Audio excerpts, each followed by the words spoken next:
बात है, अभी तो दरवाजे पर था, अभी तक अंदर क्यों नहीं आया? गुल मेरा इंतजार कर रही है। हम दोनों ने मार्केट जाना है जरा खरीदारी के लिए।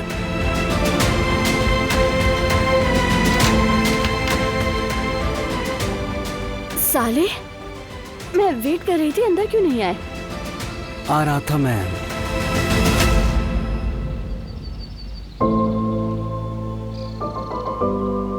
चलो अंदर आ जाओ।